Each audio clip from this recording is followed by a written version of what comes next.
آه، ايه اكتر حاجة تسعد حكيم؟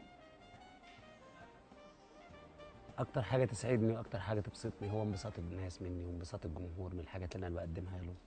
واكتر حاجة تغضب حكيم؟ اي خلل في الشغل يغضبني. غير الشغل. لا انا سهل جدا وبسيط جدا.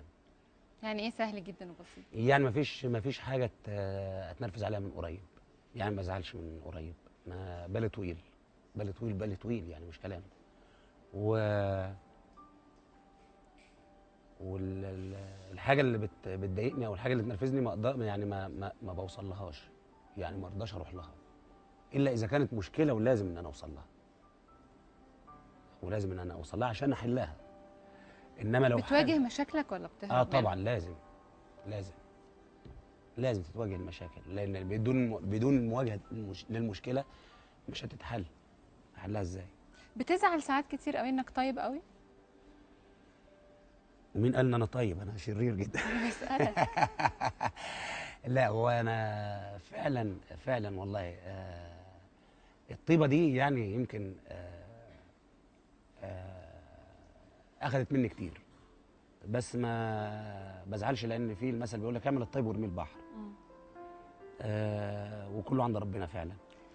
آه الواحد طالما متماسك وواثق من نفسه آه مفيش اي حاجه ممكن تهزه بجد. ألف حمد وشكر. حققت شهرة الحمد ومال لله. واسم الحمد لله. ووصلت فنك. الحمد لله. ايه الحاجة يا حكيم اللي لغاية دلوقتي ما حققتهاش ونفسك قوي تحققها؟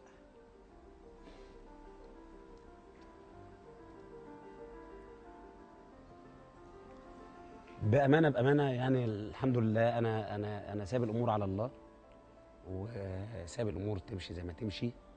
أه بشتغل وبكافح وبتعب زي اي واحد شايف شغله. أه نفسك في ايه تحققه؟ نفسي ان الناس تكون راضيه عني بس مش اكتر من كده.